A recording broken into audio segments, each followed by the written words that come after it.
All right, gang. Griff got his back. Atreus here.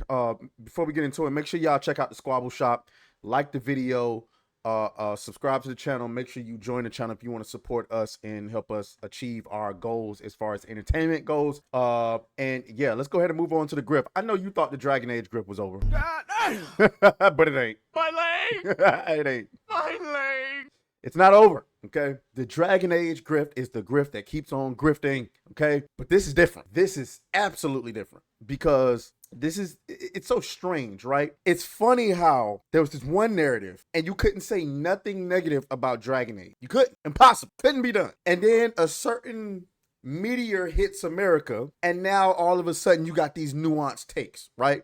I mean, first you had IGN who gave Dragon Age a 9 out of 10, right? And then turned around and, as a matter of fact, let's find that article really quick. IGN Dragon Age. Let's see.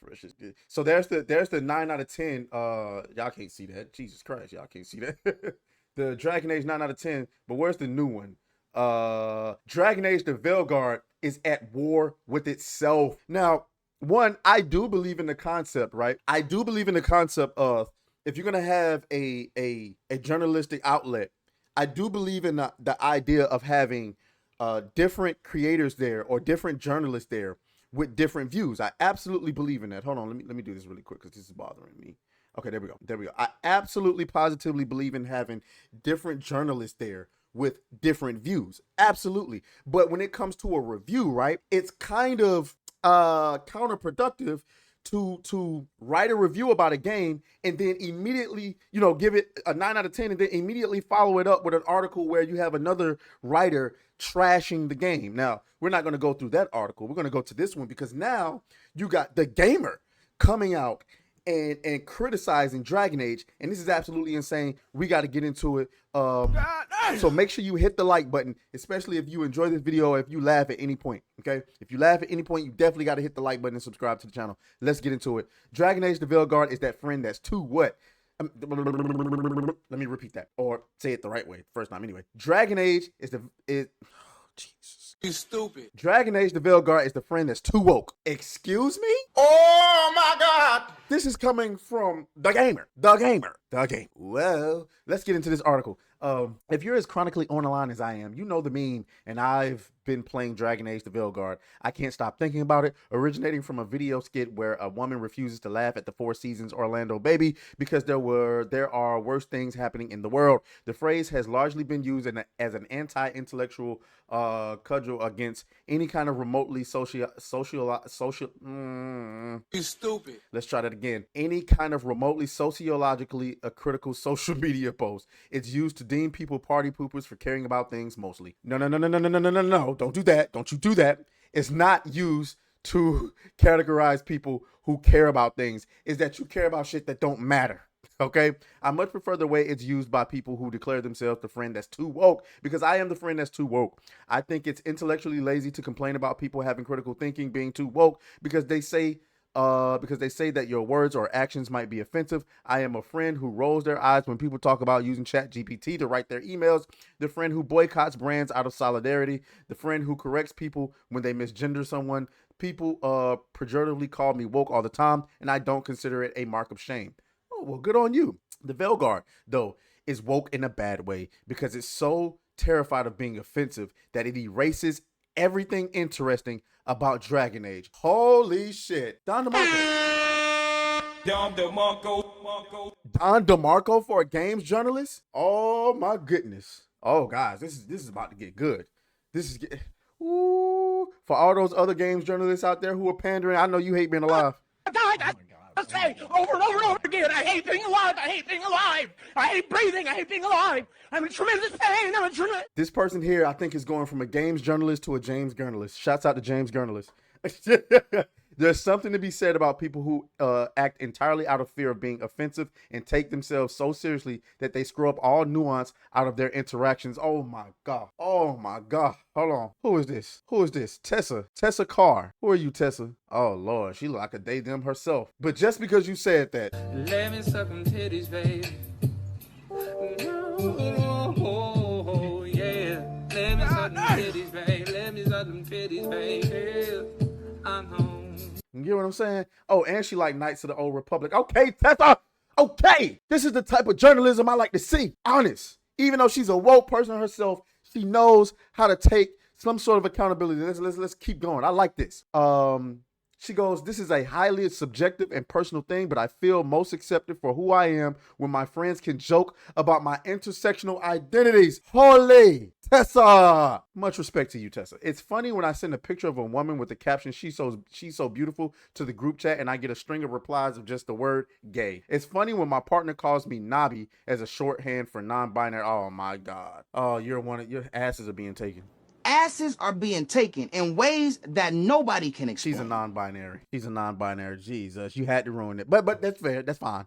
It's funny when I talk about being biracial or bisexual when my friends tell me to pick a side. That's the spirit of good comedy. Good-spirited ribbing is an acknowledgement that they see me for what I am, and they're going to lovingly bully me anyway. Facts. It's loving bullying. I don't care about you if I can't bully you. Okay? Bullying is not the negative boogeyman that it's been made out to be. I should be allowed to stuff you in your locker and laugh about it later. It's a sign of endearment. Jesus. It's the nuance that separates being socially conscious from being entirely self-serious. Exactly. And it's that self-seriousness that permeates through the Veilguard and makes it entirely flavorless. Oh my God, this girl is on one. I don't know. Okay. As many people, including our own James Roten, have already complained, every member of the Veilguard gets along too well. Facts. Even when they really shouldn't. Everybody is nice to each other, and disagreements are smoothed over quickly if there are any. Everybody is self-sacrificing and noble, and none of them have controversial beliefs. Facts. Oh my God, your rook is just as inoffensive. Never saying anything that could step on anyone's toes. Facts. Any dialogue you choose is going to be basically the same. Jokey responses are never sarcastic or mean-spirited. Aggressive responses are never hostile, just resolute. You can't pick fights with your companion. You can't even really lose approval with them because of the way the game is designed. Oh my God, Tessa, you are the fucking GOAT. Let me get you another Don DeMarco. Thank you. Every faction is scrubbed of flaws. There's already a total lack of interpersonal conflict in the game because these characters are generally totally lacking in negative traits, which in turn makes them completely yawn-worthy. But this attitude extends into Dragon Age's copious lore. I love this because she's right.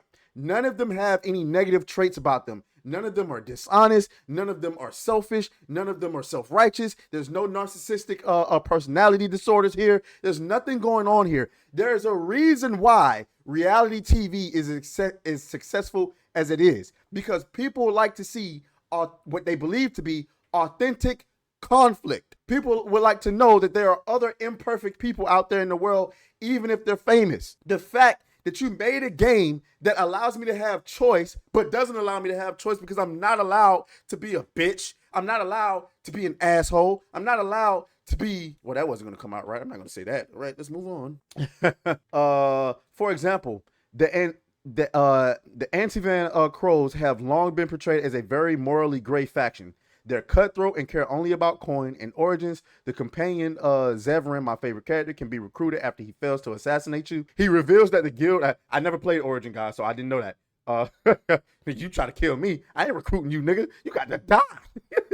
He reveals that the guild is formed largely of child slaves who were bought and then tortured and abused into becoming cold-blooded killers. I mean, when you put it like that, I guess I can have a little sympathy. In the Veilguard, these actions are never acknowledged or discussed. Instead, they're freedom fighters who resist the Antom and protect their city and only take contracts on people they deem to be evil. This change in morality is never explained, nor does Lucanus ever talk about the abuse he canonically would have faced growing up. One of the most thematically interesting traits of the Crows is wiped entirely from the game in order to make them inoffensive and morally good. Man, Tessa must have popped a Xanax before because she is on one. Okay, shouts out to, first of all, I would have never known any of that. I don't even get that context because I didn't play Origins. So I would have never known any of that. So in my, reaction to the game, in my review of the game, I wouldn't have even thought to say something like that because I didn't know that. Then there's the Lords of Fortune, a group that is very pirate coded. They're treasure hunters who are based on the coast. You know, pirate stuff. We know that they do steal stuff because Dragon Age to Venture Knights tells us in Herald Had the Plan, where a trio of lords attempt a heist.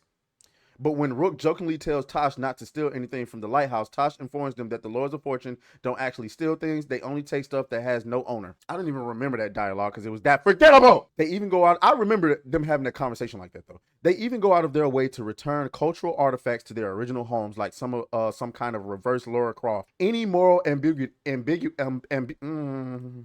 stupid. Any moral ambiguity is entirely erased when it could have added complexity to Tasha's character. Facts. No racism, no problem. Then there's the issue of attitudes towards elves, which seems to have been totally ignored. The game's Dallas characters, who are traditionally suspicious of outsiders, seem completely unbothered by their new roles in staving off the end of the world at the hands of their own gods, and nobody seems to hate elves anymore.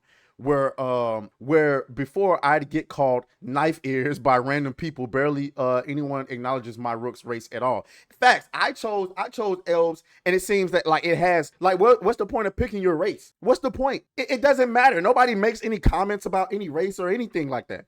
Origins had a very strong movie section about the conditions of elves in Daenerys alienage, a slum where elves segregated, and this discrimination has been a major factor in the series' world building. It made me very sad the first time I played it, and it had a far more revolutionary message than anything Veilguard has managed. That racism was interesting. Why was it moved? Well, what do you know? Well, what do you freaking know? Like I tell y'all all the time, racism is something that's built in the very fabric of human DNA. It's not going anywhere. And the fact that somebody can make a game that totally erases it makes it unnatural.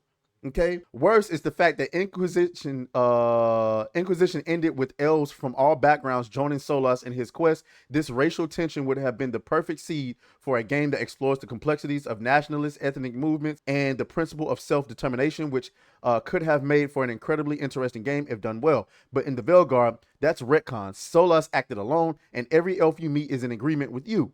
Evanara's bad, Rook good. No racial tensions, no disagreements. Every character feels and wants the same thing. There are no metaphors here, no complexities, no nuance. There's a good side and a bad side, and you're always going to be on the good side because you are all friends and innately good. Man, this is a masterpiece. Dragon Age the Veilguard is too woke, but not because it lets you be trans or gay. Okay, by scrubbing all moral ambiguity. You stupid. Ambiguity. God damn. Ambiguity. Okay? Ambiguity from his characters, so that every person you meet is uncontroversial and good. It sucks all the dimension out of its characters, turning them all into yes men who always think you're right. Oh my God, Don DeMarco. There's so little in this game that could be construed as offensive that Dragon Age's incredibly interesting setting feels like a generic fantasy fare, except for the fact that loads of fantasy settings have racism, so it's worse than that. The Veilguard just doesn't have what makes Dragon Age good, and what a waste that is. I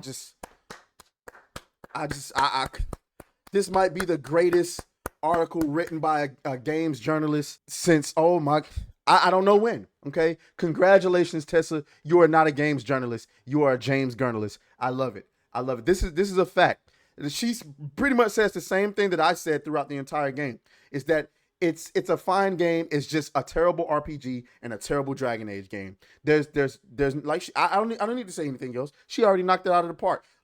Give this article a click. I mean, I couldn't have said it better myself. I'm going to let y'all, sit with that, let it marinate, and I'll talk to y'all later. As always, may the grift be with you, okay? Fuck you.